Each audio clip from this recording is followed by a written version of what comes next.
Hi, so we're going to be going through my fall TBR. If you're new here, my name's Bookshelfer. I post about books, mostly on Instagram, mostly on TikTok.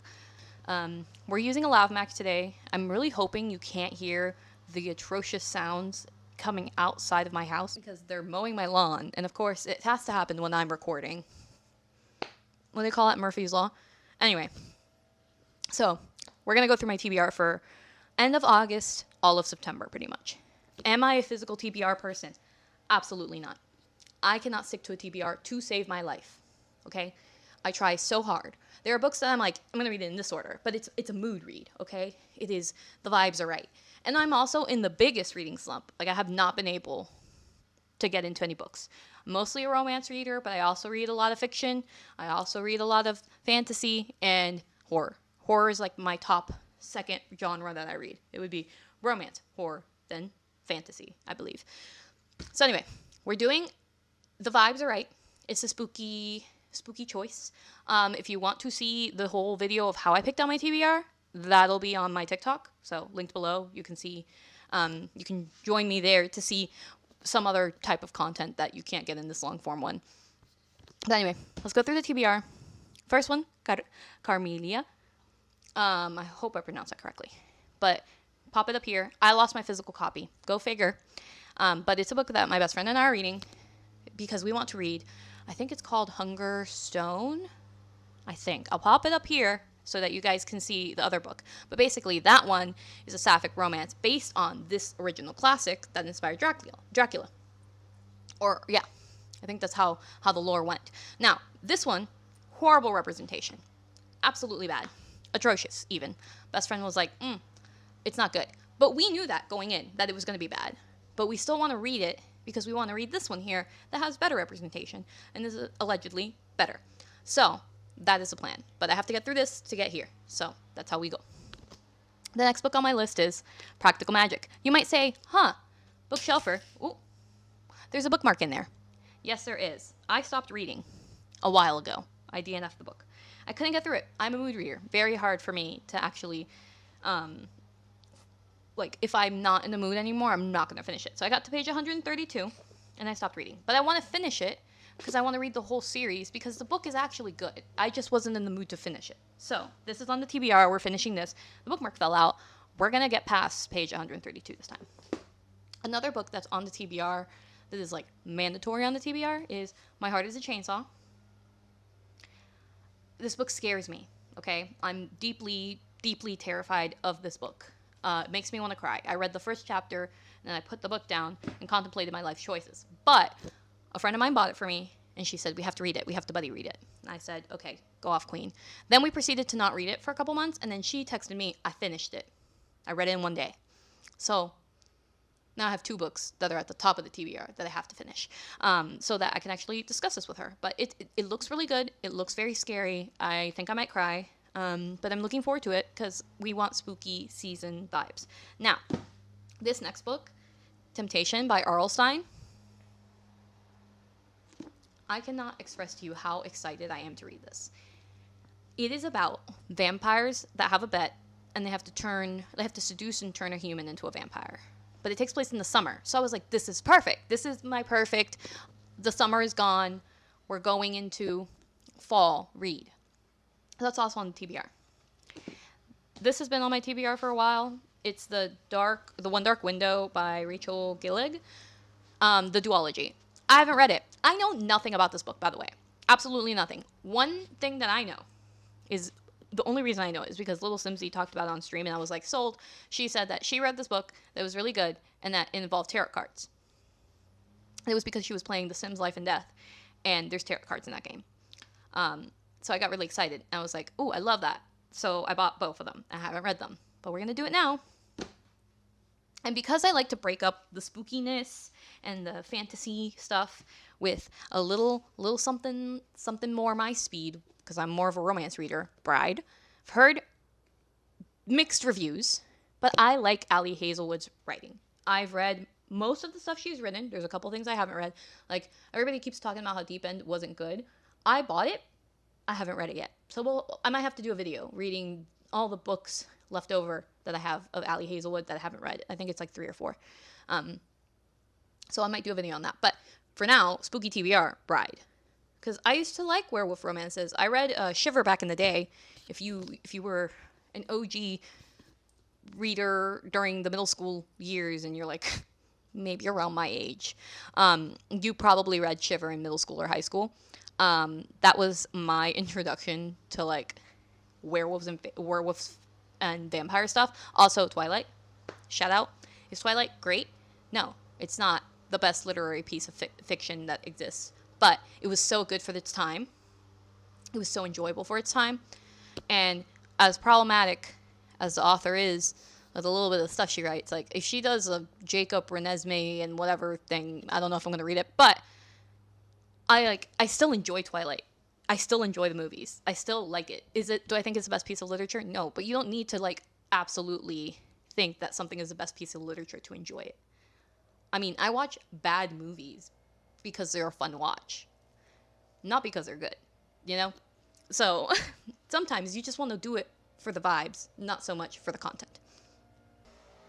But anyway, I wanted something to break up all the fantasy and all the horror because I like a little balance in my TBR if I'm reading other genres that aren't the genres I typically gravitate towards. The next one is The Haunting. This is a book that I cannot explain. It is by Natasha Preston. I'm so excited. I want to move this up on the TBR. That's how excited I am for this book, okay? It's about a girl named Penny, and she's in love with Nash. But Nash's dad is like a killer, okay? And her family's like, you can't be with Nash, but she still loves him. Romeo and Juliet takes place on Halloween with a killer. So she and her friends go to get, like costumes for, I believe it's costumes for Halloween, and they find somebody was killed. And everybody's blaming Nash and his sister Grace. Who did it? Who did it? Was it really them? We don't know. And I love that. It's like Romeo and Juliet. It's like Halloween. It's a thriller and it's scary. And that's like my dream book, you know? And I'm not the biggest fan of Romeo and Juliet, but like I get the vibes, you know? From Shakespeare's works, my favorite is A Midsummer Night's Dream. But I will say, like, just the vibes of this is elite. Then I have A Charming Touch of Terror by Melissa Holtz. Oh my god, I just whacked myself in the face. By Melissa Holt. I'm excited for that. It basically goes through the lives of like 5 different characters and things that are going on in their lives. It's a romance. A lot of these books I bought at the Rip Bodice. Well, not a lot of these. This one specifically I bought at the Rip Bodice. And I thought that was so cute that it's so different.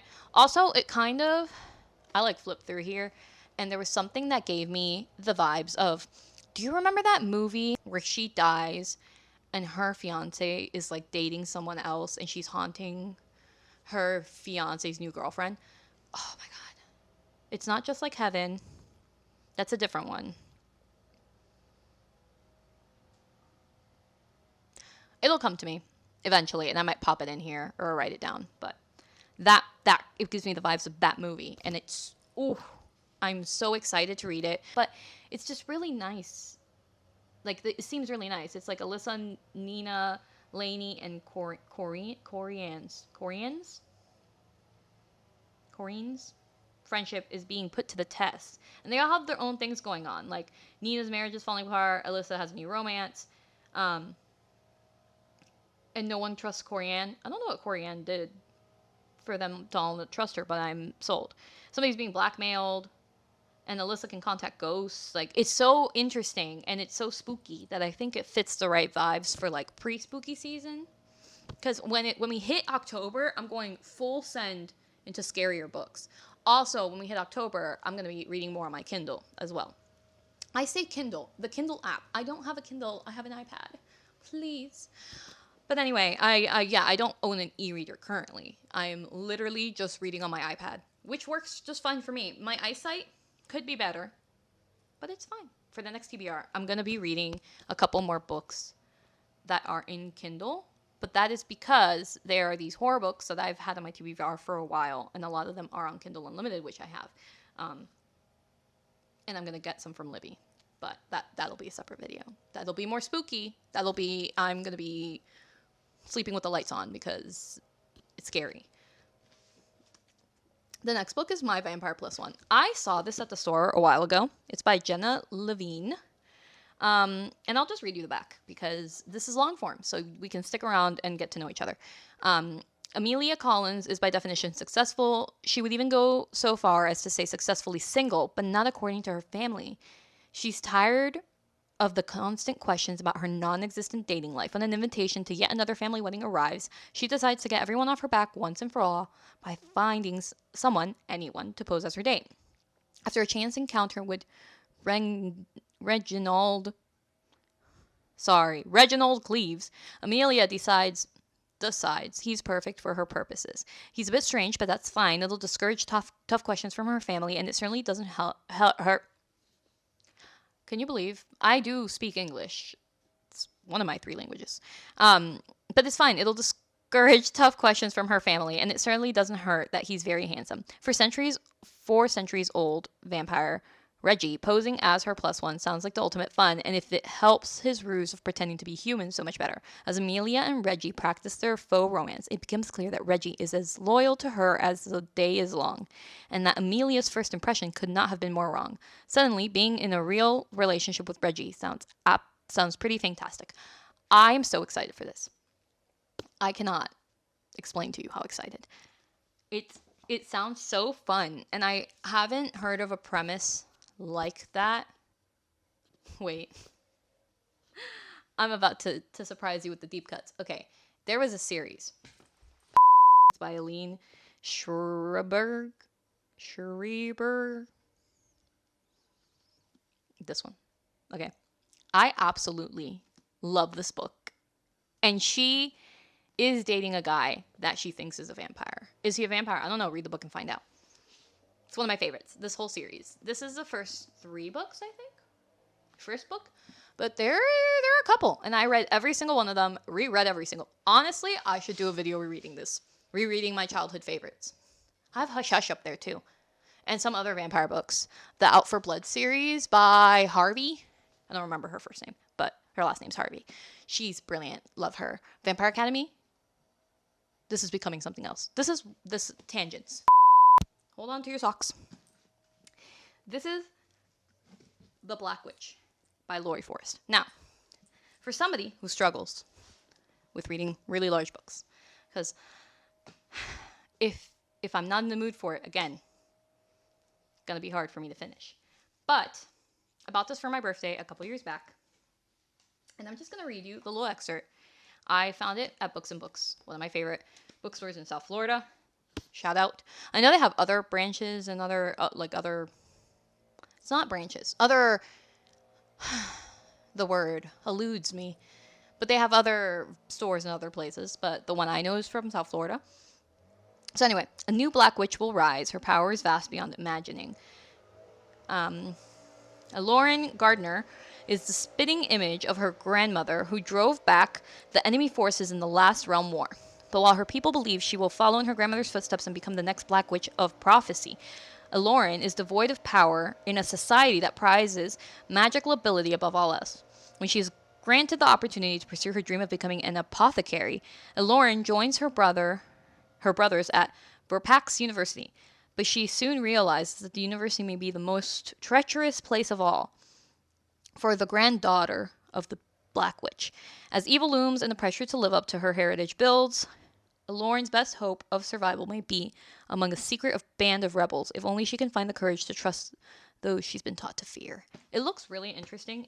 It's a little intimidating because it's very, very big, and I get intimidated by very big books. We're going to give it our best try. But that's my TBR. Hold on. Look.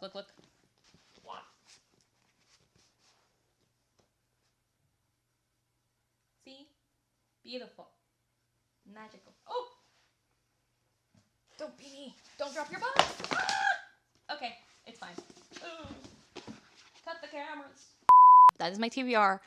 If you're going to read any of these, please comment down below. I would love to hear from people who've A, read these books, B, want to read these books, C, join me on this journey of reading these books. I I will be doing a couple. I want to try to do a video every day in the fall. I'm really excited for October. So I'm going to try to do spooky October YouTube reads videos. We'll see how that goes. So yeah, if you're looking for more book-related content, you can find me here. You can connect with me on social media at Bookshelfer. I'll link all the stuff below, and on TikTok as well. There might be a little variation in the name. There might be a dot in there somewhere in one of them, but it's typically at Bookshelfer. But yeah, thanks for watching, and I hope you have a great one. Bye.